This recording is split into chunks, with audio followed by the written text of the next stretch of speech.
Greetings, true believers. It is I, David Dragon. I am back with another vlog. Things have been a little bit late just because we've had a sick child and dealing with stuff with Vermilion and everything like that. And I know it always sounds like excuses and everything like that, but this is the fact of the matter of being real life, ordinary people with just real world problems. Unfortunately, this is not what we do for a living and everything like that. Oh, in case you haven't noticed, I'm not by myself this week. Look who's joined me. Oh my god, it's like Foxy. Holy shit. Miss Foxy, the nerd herder's in the house. Yeah, I guess so. Awesome. Well, this actually came at the request of Thomas Osteen, who wanted you to chime in on a question that we'll get to in a little bit. Yeah, I know. Trying to adjust herself. Yeah, sorry. And anything like that. But I figured, what better way? You know what? Let's add a little sex appeal to this and just have you do the whole thing with me. Exactly. So I'm just going to sit here and do my nails and be annoying and chime in whenever the hell I want. All right. So the first questions I have are a pair of questions from our buddy from across the pond, Harry Burnett. Why do they call it a pond? It's like an ocean. I think that's the gag in it. That people can't tell the difference between a fucking pond and an ocean? Okay. Kind of like if they call a tall person shorty. Oh, so they're being ironic? Yes. Stupid. You're a writer and you don't see the... I see it, it's stupid. Okay, anyway, Harry's got two questions for us, or for me, but like I said, I'm going to have you interject as well.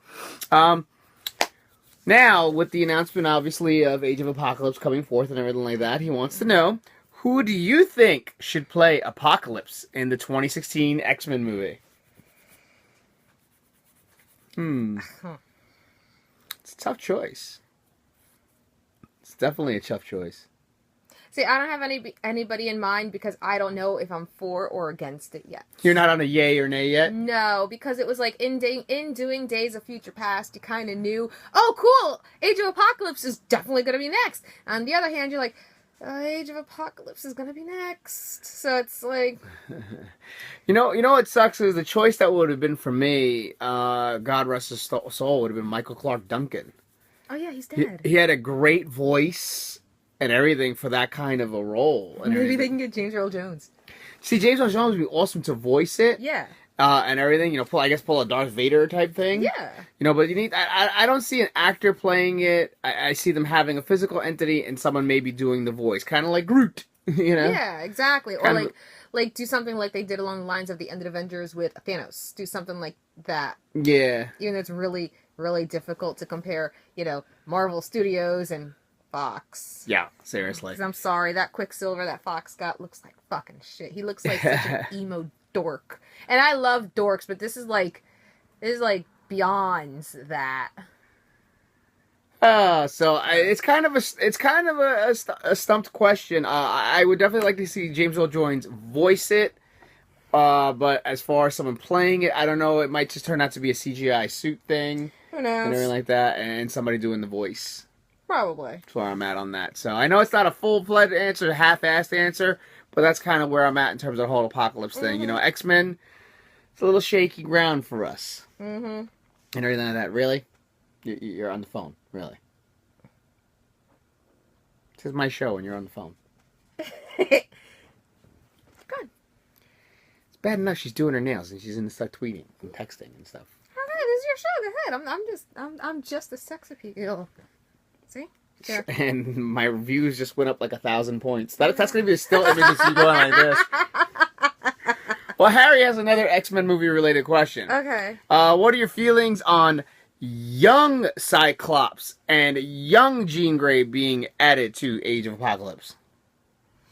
I don't know. I see that one. I only don't know simply because, I've never completed the Age of Apocalypse 4-book epic series from back in the day. I only read book 1 and half of book 2. So I can't say anything regarding that, whether or not it is part of the books or not. The thing is, they weren't young in that. Remember, it's supposed to be the Age of Apocalypse is supposed to be the future as well. At the end of the day, right now, Fox is doing whatever they want with the Marvel universe. Yeah, they're going to do what they want. Yeah, exactly. Fox has proven that they are just making up their own stories and own timelines with the X-Men and Marvel franchise. Some of it works, some of it doesn't work. So, I mean, at this point, there's really no point even complaining about it because we have seen they're just going to do what they want to do. They're in it for the money. They're not in it for the love of the comic books. They just see a cash cow. Yeah, seriously. Superhero shit is in right now. Comic books are in. So, let's just keep taking this to the bank. If it wasn't, I'm sure they'd have given the rights back to Marvel Studios ages ago. Yeah. Right now, it's just money to them. Pretty much. And it's sad that that's the case with it, too. It really is sad that that's the case with it. I did read the series when they came out in the 90s and everything like that. Cyclops and Jean weren't young. So, again, this is them reimagining stuff and everything. So, like, some of Fox's reimaginings aren't terrible. Like, I actually did enjoy the original X-Men trilogy when it first came out. Of course, my biggest complaint being Rogue, but I did, as movies, I didn't mind them. And then, Wolverine came out. Oh, God. It all kind of went downhill from there. Anyway. Well, Harry, thank you very much for your questions. I got a couple of questions now from one of our old nerd herders, Jason Ritter. Oh, yay! In terms of a subject that we've talked about, that we used to talk about our nerd herders since, like, day one. Talking the Expendables franchise. What do you think of the new Expendables 4? Basically, I am revved up and amped. It's so funny how everyone's talking about Expendables 4 already. And 3 hasn't even come out. Exactly. Well, the news on Expendables 4, in case anybody hadn't heard already, they've already, they're going to be starting filming in September, in the fall. They've added Steven Seagal. They've added Hulk Hogan. They've added Jackie Chan. And somehow Jean-Claude Van Damme is back. My theory on that is hysterical because Damien Ecke texted me about that.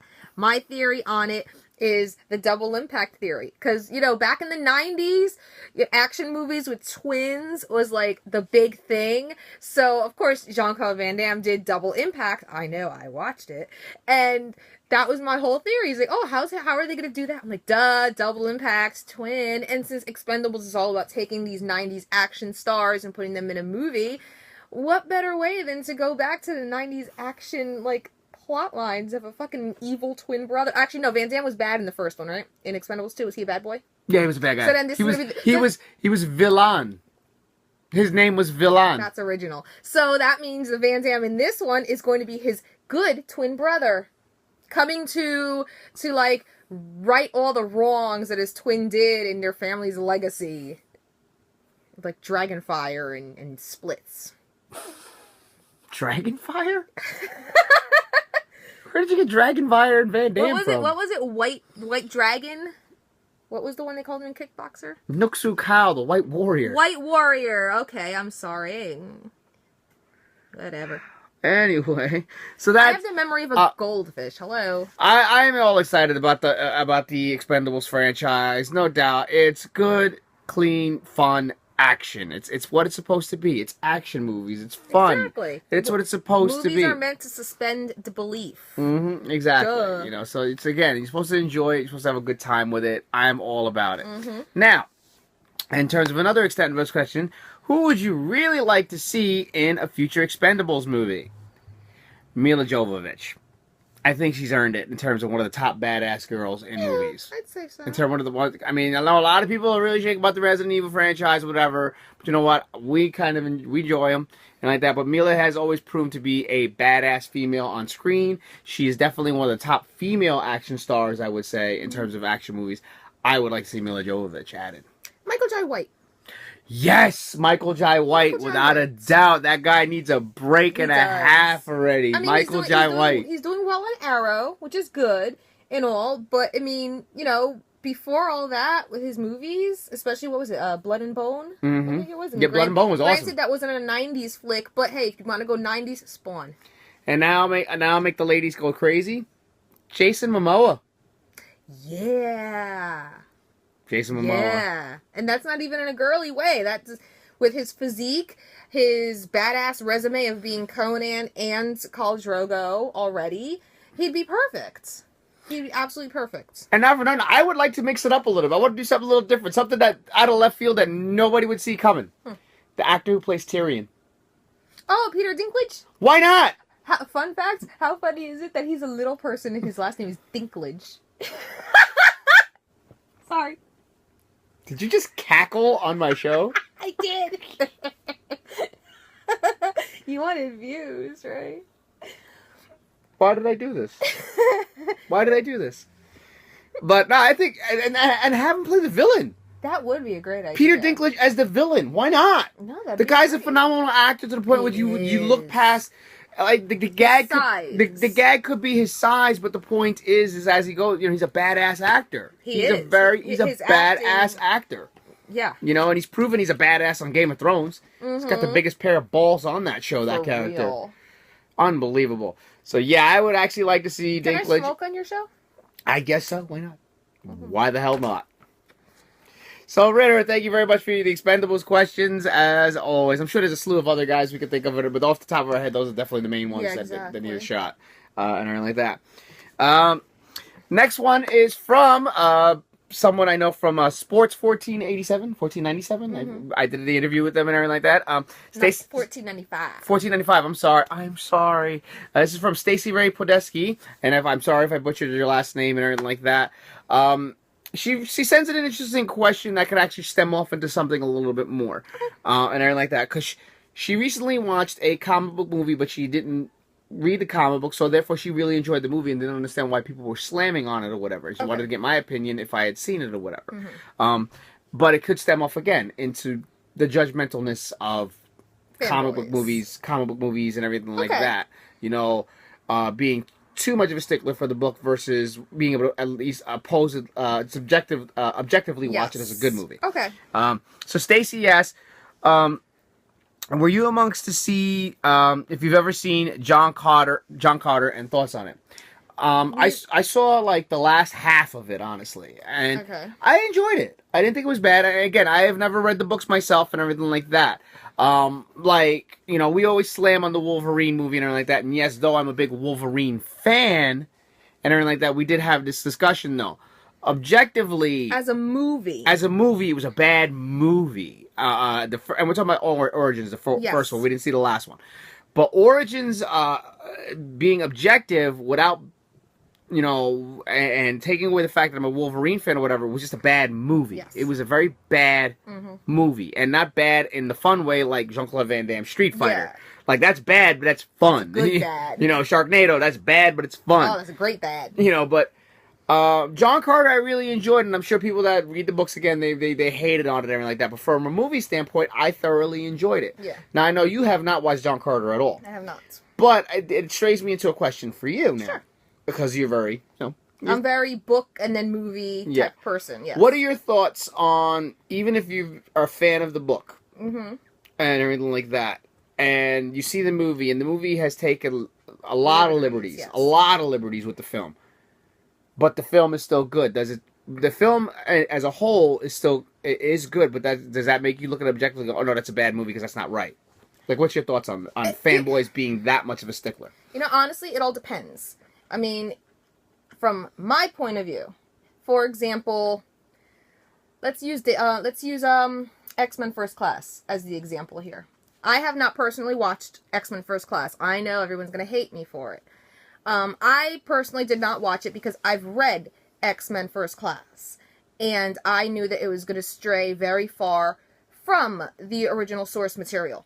Now, when it comes to comic book movies, I think the reason why we do get so upset that the adaptations fall so far, from the actual source material is because when it comes to comic books, they start out in script form to begin with.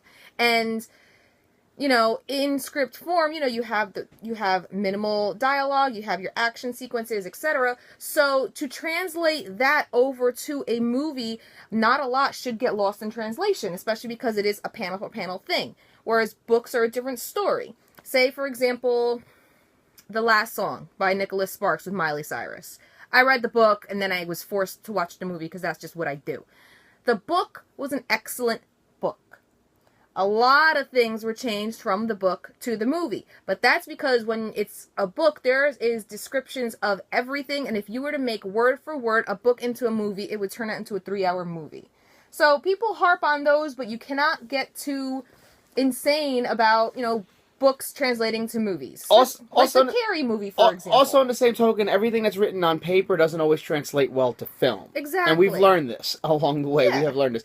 For many that, again, I'm a big lover of the original Crow books and everything like that. And people love the Crow movie very much. In the Crow book, Eric Draven was not a musician. Mm-mm. In the Crow books, nope. Eric Draven was a ballet dancer. He was a dancer. Now, on the grand scheme of things, for the dark tone and everything like that, on film, that wouldn't have translated. Nope. Henceforth, the change. Also, in the books, the character of Funboy, though part of the whole initial crime, Funboy does help him lead him to the people he needs to exact revenge on. By doing that, Draven allows him to take his own life. Yes. And everything like that. That would not translate over into the movies. Because one, like you said, it would probably make it longer. Mm-hmm. But also, two, doesn't make the justification of the crime full in the grand scheme of a film thing and watching it. So it doesn't always work and translate well. So for really tough fanboys on movies because of the criteria, if the movie itself sucks based off the book, fine. But if the movie doesn't suck and it's actually a good movie, try to enjoy the movie. Exactly. That's what a lot of people do forget to do. Like, again, as comic book readers, we can easily say there's a couple movies that suck because of the source material and how far it strays from it. But that is when you do have to look at things objectively and say, okay, you know what? Movie-wise, this isn't a bad movie. It doesn't follow its source material, but they made a good fucking movie. Exactly. All right, Stacey. Well, hopefully that this is a very long-running vlog and everything like that. I still got some questions to go. But Stacey, hopefully that answers your question and everything like that. I enjoyed it. Though I didn't read the books, but I enjoyed it and everything like that. But also, I'm one of those nerds that can look at it, objectively and everything like that. All right, moving on to Thomas J. Austein's questions and everything like that. So Tommy's got a first question for us. How's it do with this? His first question. Excellent. His first question for us is from the Montgomery Burns. Mm-hmm. Heads background. I take it I'm assuming you are Simpsons fans. We all know in the 90s there was supposed to be a live action movie with Dan Aykroyd as Homer. If this actually happened, do you think it would have done more harm than good to the franchise? Ooh. Honestly, I think it would have harmed it. I think it definitely would have harmed it. We weren't at the point we are now in terms of transitions over. And I think what might have halted it was when they live action transitioned Mario over. I think that put a big halt on a lot of things where people were like, I don't want to touch that. I don't even think it was that did it. I think what did it was the Flintstones. Yeah, because that was a cartoon, not even a video game, 8-bit cartoon. Flintstones was a cartoon that was translated over to live action where it just didn't work. Yeah, it didn't work. I think it would have definitely hurt the franchise for sure. Yeah. I mean, her franchise is hurting itself right now by running for so long already. But in terms of then at its height, it definitely would have hurt it. Dan Aykroyd, I can't really picture playing Homer other than playing the character he played in Caddyshack 2. Yeah. Playing it in that manner. I'm not saying Dan Aykroyd couldn't have done it, but that's the only way I would have pictured him is playing that bumbling buffoon that he played in Caddyshack 2. So I definitely... Dan Aykroyd did Caddyshack 2. Yeah, he did too. Yeah, because the other one did. Okay. Yeah, he was chanting down the... yes, he was yes. down the Sorry. and everything. So I think that without a doubt it would have hurt the franchise and everything like that for sure. Yeah. And everything. And now, he's got a couple of Marvel questions for... I think someone's at the door. Go check the door. Minute. Keep the people entertained. How the fuck am I gonna do that? So, hi. Check out, facebook.com/Vermilion movie page. We have a couple cast photos up there for y'all to check out. We have, new workout photos of Damien, Sid, and Michael Voight working out for the ladies to check out. And we do have an Indiegogo currently up for you to possibly contribute to. And if you cannot contribute to it, even if it's just $1, then, share it away. Every little bit helps so that we can kickstart this thing and, get going and stuff. I'm supposed to entertain you while Damien's at the door. Check out my page, facebook.com/FoxyFoxy, FOXYFOXXY. I've been doing a lot of writing. I've been doing a lot of artwork. I've been doing some modeling, which should be coming out soon. And a lot of big things. Yay, woo! Everything's coming up Millhouse. No pun intended, because of the Simpsons joke that we just said. I'm a little caught off guard here. Yeah, let me go check what the hell's going on. I'll be right back. Excuse me. No pressure. Well then. As if you guys didn't think I was enough of a surprise already on this vlog. Let me just get back over here. Just gonna. It should be interesting. Oh, it's gonna be interesting. Keep them talking, sweetheart. Keep them talking! So, we had someone unexpectedly show up at our door just now. And, he'll be here in a moment because he's tied up at the moment. Because there's just so much sexy. Admit it. The camera phone's gonna explode. There's so much sexy going on right now. I know. Oh crap. Hi. Hey, what's up? Wade, how you doing? Did I say you can call me Wade? I told you it was Love Muffin. You said I can call you Wade yesterday. Who are you talking to? Are you cheating on me? Hi, Love Muffin. That's what I thought. Anyway, I heard this show is running long and kind of boring, so I've arrived. I got your text. You texted me, didn't you? You couldn't stay away. Anyway, I'm taking over the show. And I don't care how long it goes. Rub my shoulders. Really? Okay. Did I stutter? Yeah. Thank you. Lower. What? Okay. Lower.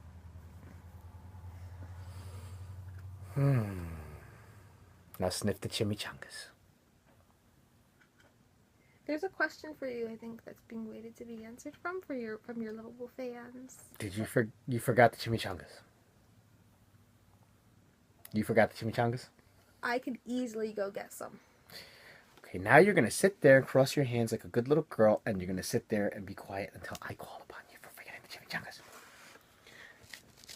No more tasty cakes for you. Moving on. So I hear Thomas Austin is the one with the questions? Yes. Awesome. Here we go. Now, with so many great love stories, in the world of comics, which one is your favorite? I personally love Gambit and Rogue, and I wish they would have translated it to movies. How about you? Well, I was going to say the same, but I wish they didn't translate it over to the movies. Really? Really? You want to see Anna Paquin doing that kind of stuff? Anna who? Exactly. Yeah, don't ever do that again. Okay. And you want to see that card dealing, Bojangle serving wannabe? Wasn't terrible. He's Cajun. The only thing they're good for is Cajun food and Popeyes. stuff like. Yeah. Love that chicken from Popeyes. Wow. I will say one. Popeyes chicken is the shiznit.